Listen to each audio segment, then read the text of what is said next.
Hello everyone, स्वागत है आप सभी का आपकी यूट्यूब चैनल ज्ञानमाला में। आज है 20 जून 2020 और 20 जून 2020 से जितने भी महत्वपूर्ण करंट अफेयर्स के क्वेश्चन बनते हैं उनकी चर्चा करेंगे। वीडियो का पीडीएफ लिंक डिस्क्रिप्शन में मिल जाएगा। चलिए कुछ नया जानते हैं।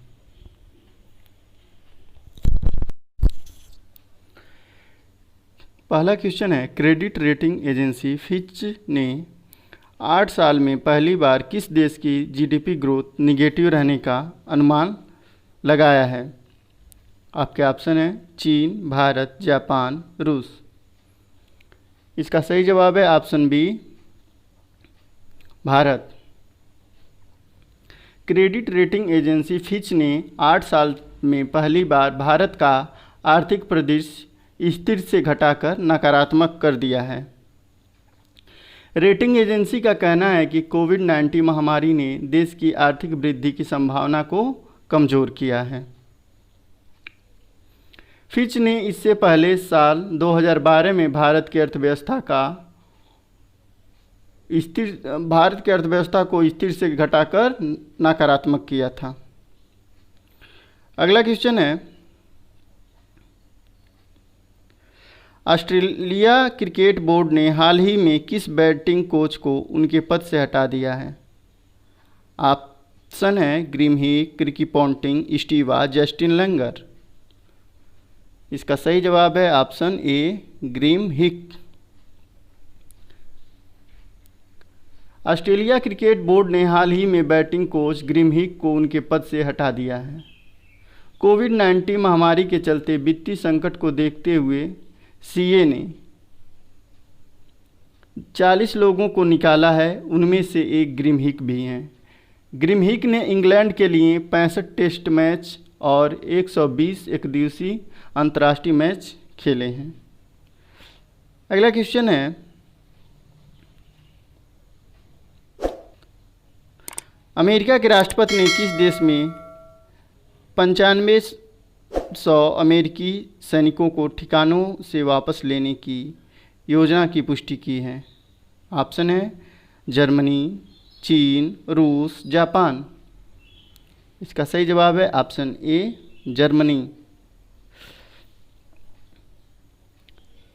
अमेरिकी मीडिया ने पिछले हफ्ते रिपोर्ट दी थी कि ट्रंप जर्मनी से 9500 सैनिकों को हटाना चाहते हैं और जर्मनी में तैनात सैनिकों की उच्चतम संख्या 25,000 तय करना चाहते हैं।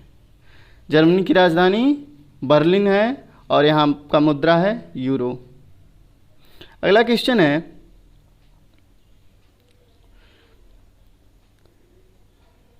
किस देश की संसद ने उत्तराखंड के पिथौरागढ़ जिले में भारतीय क्षेत्र पर दावा करने वाले नए नक्शे को मंजूरी दे दी है? ऑप्शन है नेपाल, बांग्लादेश, पाकिस्तान, चीन। इसका सही जवाब है ऑप्शन ए, नेपाल। भारत के कड़े विरोध के बावजूद इस नए नक्शे में नेपाल ने 3 भारतीय इलाकों लिपुलेख, काला पानी और लिम्पियाधुरा को अपने क्षेत्र के रूप में दर्शाया है। नेपाल के इस कदम से दोनों देशों के सौहार्दपूर्ण संबंधों को बहुत बड़ा झटका लगा है। इस नक्शे को राष्ट्रीय मान्यता देने के लिए संविधान संशोधन बिल को नेपाली संसद के उच्च सदन ने 18 जून 2020 को इसे सर्वसम्मति से पारित कर दिया। नेपाल की राजधानी काठमांडू है। अगला क्वेश्चन है,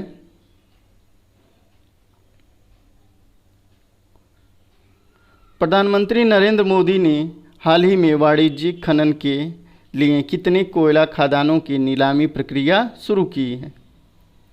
ऑप्शन है 50, 25, 32, 41। इसका सही जवाब है ऑप्शन डी, 41। कोयला खदानों के नीलामी प्रक्रिया शुरू हो गई है। सरकार के इस कदम से देश का कोयला क्षेत्र निजी कंपनियों के लिए खुल जाएगा। प्रधानमंत्री नरेंद्र मोदी ने इसे आत्मनिर्भर भारत बनने की दिशा में एक बड़ा कदम बताया है। वाणिज्यिक खनन के लिए कोयला खदानों की नीलामी से देश में अगले 5 से 7 साल में 33,000 करोड़ रुपए के पूंजीगत निवेश की उम्मीद है। अगला क्वेश्चन है, एशियाई विकास बैंक एडीबी ने हाल ही में कहा कि चालू वित्त वर्ष में भारत की अर्थव्यवस्था कितने प्रतिशत संकुचित होने का अनुमान है। ऑप्शन है 5%, 7%, 4%, 3%।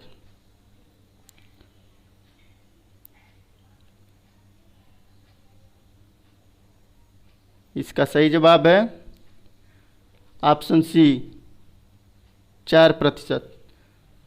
एशियाई विकास बैंक एडीबी ने हाल ही में कहा कि चालू वित्त वर्ष में देश की अर्थव्यवस्था 4% संकुचित होने का अनुमान है। कोरोना वायरस महामारी की वजह से देश की अर्थव्यवस्था पर बुरा प्रभाव पड़ा है। अगला क्वेश्चन है,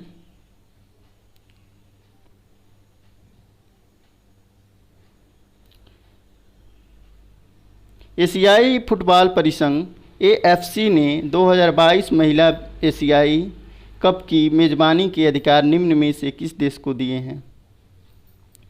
ऑप्शन है चीन, नेपाल, भारत, रूस। इसका सही जवाब है ऑप्शन सी भारत।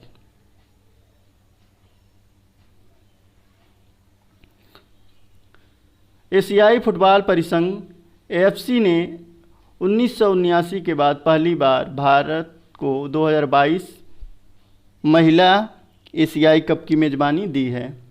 यह फैसला एएफसी महिला फुटबॉल समिति की बैठक में लिया गया। भारत ने 2016 में एएफसी अंडर 16 चैंपियनशिप और 2017 में फीफा अंडर 17 विश्व कप की मेजबानी भी की थी। अगला क्वेश्चन है, जियो प्लेटफॉर्म में पब्लिक इन्वेस्टमेंट फंड पीआईएफ ने 2.32% हिस्सेदारी खरीदने के लिए कितने करोड़ रुपए का निवेश किया है। ऑप्शन है 11,367 करोड़, 19,367 करोड़, 18,367 करोड़, 21,367 करोड़। इसका सही जवाब है ऑप्शन ए।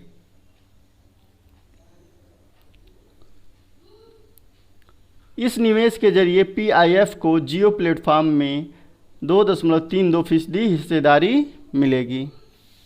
अगला क्वेश्चन है,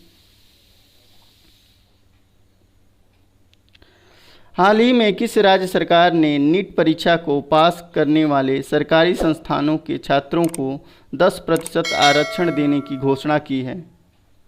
ऑप्शन है बिहार, पंजाब, तमिलनाडु, कर्नाटक। इसका सही जवाब है ऑप्शन सी तमिलनाडु।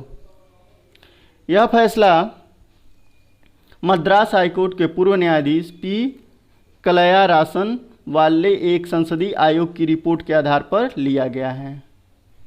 तमिलनाडु की राजधानी चेन्नई है और यहाँ के मुख्यमंत्री कौन है? यहाँ के मुख्यमंत्री हैं पलानीस्वामी। अगला क्वेश्चन है, विश्व एथनिक दिवस निम्न में से किस दिन मनाया जाता है? ऑप्शन है 15 जनवरी, 10 मार्च, 18 अप्रैल, 19 जून।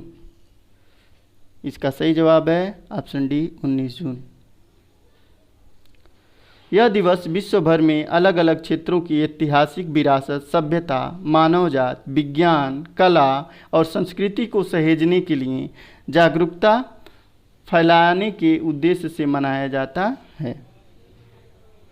अगला क्वेश्चन है,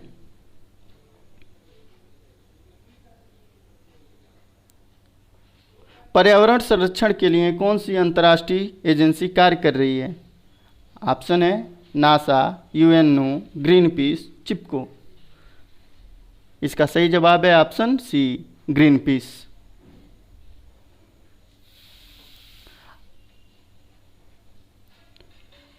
दोस्तों आज का सवाल है,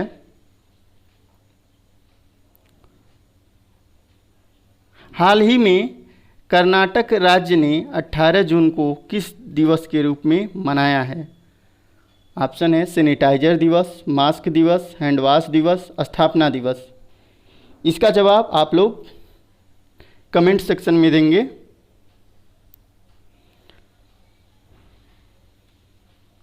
दोस्तों कल का जो सवाल था उसका जवाब है राजमोहन बोहरा।